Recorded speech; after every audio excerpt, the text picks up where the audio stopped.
Halo, Assalamualaikum warahmatullahi wabarakatuh. Oke, meneruskan, cerita-cerita di Hong Kong ya, yang semakin bisa dibilang semakin sulit atau semakin ribet ya, Mbak, ya. Saya tidak tahu dengan adanya YouTube saya ini kalian semakin pintar atau semakin takut atau semakin tertekan ya. Ini sebenarnya yang sering pertanyaan yang saya ingin tanyakan pada kalian semua. Dengan adanya YouTube ini, apakah kalian tuh semakin ketakutan atau kalian tuh semakin pintar atau kalian semakin bingung? Tinggalkan di kolom komentar karena saya butuh itu, karena kebetulan ada yang komen dan kritik di mana YouTube saya itu membuat kalian ketakutan katanya. Saya nggak tahu ketakutannya di istilah yang mana, tapi menurut saya adalah kita sama-sama belajar di mana kalau saya tahu peraturan terus saya tidak berbagi, namanya kan saya pelit. Benar tidak? Jadi saya itu tidak memiliki harta, tapi saya memiliki pengetahuan di mana karena mungkin pengalaman saya kerja di agen dan kehidupan di luar sana dan kebetulan saya punya keluarga orang lokal Hong Kong sini di mana yang informasinya bisa saya dapatkan lebih cepat gitu. Jadi yang saya tahu oi, oh, yang saya tahu lecik ya, yang saya tahu lebih cepat ya. Maksud saya adalah eee, karena mungkin, komunikasi saya sama orang lokal jadi kalau ada sesuatu di mana yang saya pribadi karena kita orang Indonesia secara langsung dan tidak langsung kadang-kadang informasi itu kita tidak tahu begitu jelasnya ya. Maksudnya kita tidak begitu mengerti, kita tidak begitu paham.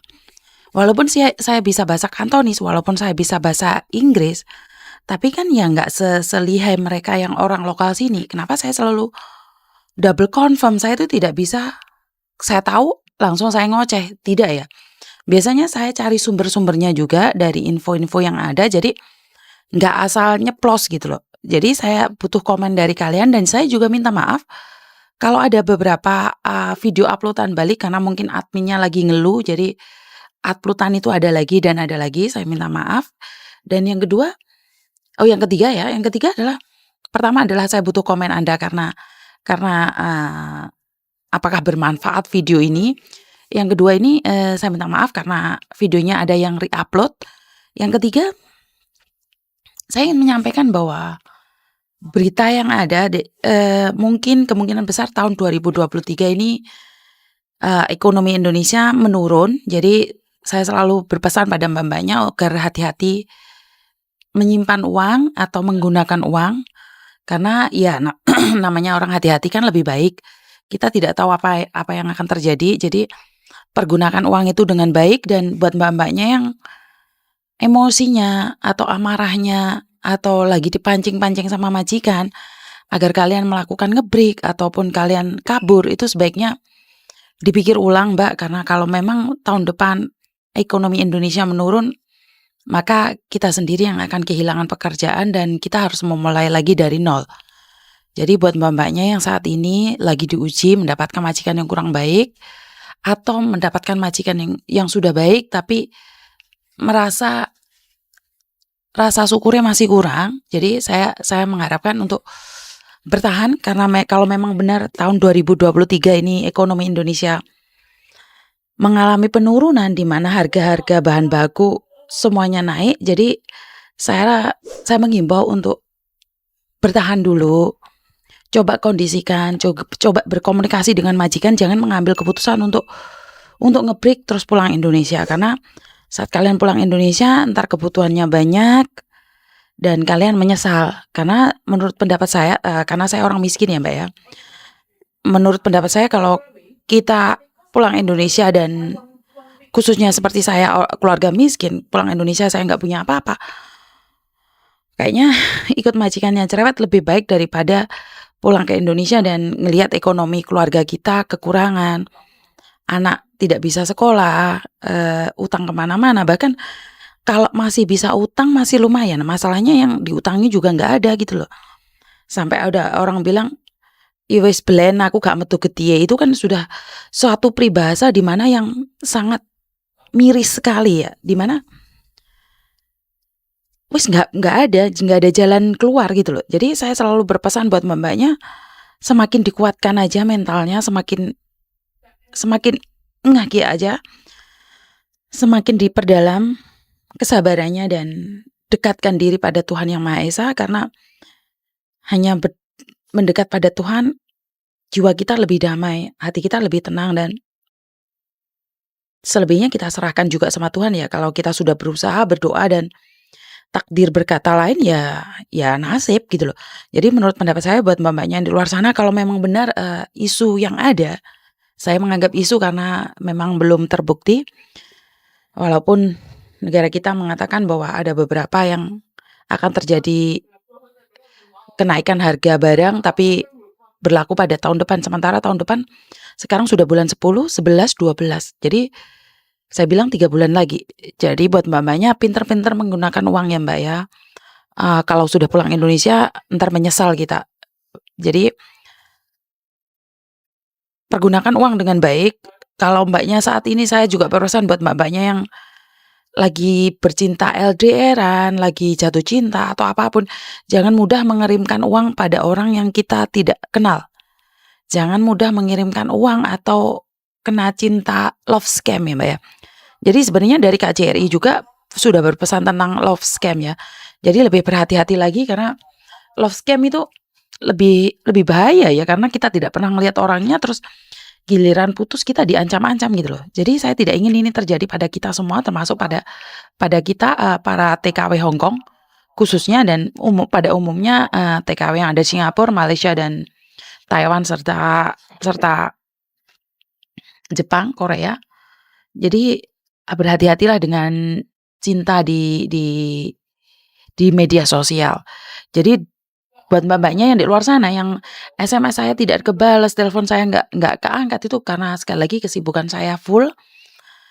Saya bukan tidak menerima teleponan dari manapun, selagi saya ada waktu, telepon dari manapun saya akan angkat. Itu prinsip saya. Jadi selagi saya ada waktu, telepon dari siapapun saya akan angkat. Saya tidak membatasi khusus untuk Hong Kong saja.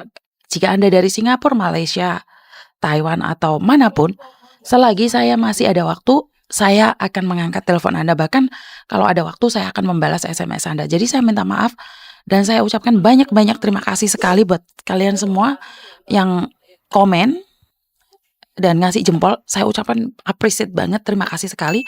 Karena tidak ada satupun yang bisa saya balas. Mungkin saya akan balas ngasih jempol atau love aja buat kalian. Itu tandanya saya sebenarnya sudah melihat, cuman saya tidak ada waktu untuk membalas semuanya.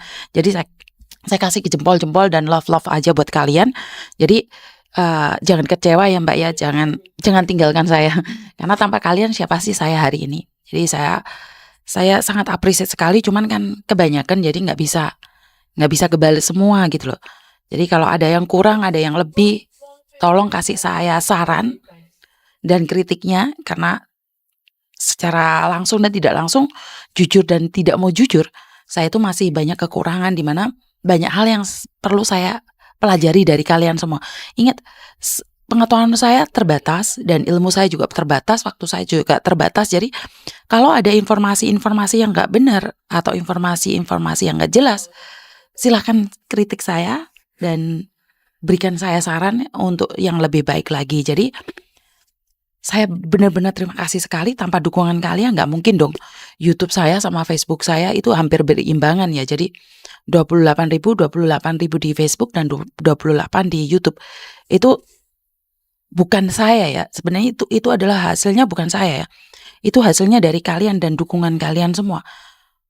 Saya ngoceh kalau kalian nggak dengerin, percuma. Jadi semua itu saya kembalikan pada kalian semua, dan bantu saya doa agar saya tetap amanah, agar saya, sebentar, soalnya ternyata saya belum takat mbak. Bentar ya, saya belum takat. Jadi saya berterima kasih sekali, appreciate sekali, dan juga buat teman baik saya Mas Andro yang selalu mendukung saya, dan sekarang live-nya ataupun YouTube-nya dipegang dia, karena saya sendiri memang tidak ada waktu. Saya adalah seorang ibu rumah tangga dan saya seorang staff, jadi saya tidak ada full untuk ada di depan kamera all the time. Ya tahu sendiri aktivitas saya di rumah. Kalau di rumah ya kebetulan kalau saya libur, Cece yang bekerja di rumah saya juga libur. Jadi sebenarnya kasihan juga sama Cece yang bekerja ikut saya, karena libur dia tidak bisa hari Minggu, libur dia hari Jumat. Dan saya ucapkan juga terima kasih pada Cece yang ikut saya, karena karena dia benar-benar baik. Saya appreciate sekali, saya terima kasih sekali. Mungkin dia nggak bisa masak ya, baik masakan Indonesia atau masakan Cina, tapi dia benar-benar mau belajar dan ya is the best. Karena Mbak Susi adalah sebenarnya yang ikut saya, cuman Cece yang satunya yang ikut mama. Jadi saya terima kasih sekali pada Mbak Susi sama Mbak Siti yang mau membantu saya, mau mau jadi anggota keluarga saya. Saya ucapkan sekali lagi terima kasih pada Mbak Susi dan Mbak Siti. Kalian yang terbaik, karena kalian adalah bagian dari keluarga saya, dan begitu juga buat Mas Sandro. Terima kasih yang sudah mau mengelola YouTube saya dan Facebook saya. Saya ucapkan terima kasih. Tanpa kalian saya bukan siapa-siapa. Jadi saya ucapkan terima kasih pada semua pihak yang sudah membantu saya untuk semakin growing up YouTube ini dan Facebook. Tanpa kalian, Yuni itu siapa? Yuni ya Yuni. Jadi Yuni itu nggak ada kelebihannya. Itu aja dari saya. Kurang lebihnya saya minta maaf buat mbak-mbak yang di luar sana yang belum kebalas SMS-nya. Jangan pernah putus asa. Saya akan mencoba semaksimal mungkin untuk membalas SMS kalian. Itu aja dari saya. Kurang lebihnya saya minta maaf. Wassalamualaikum warahmatullahi wabarakatuh. Berkat Tuhan mengalir atas kita semua. Semoga semua makhluk bahagia dan bye-bye.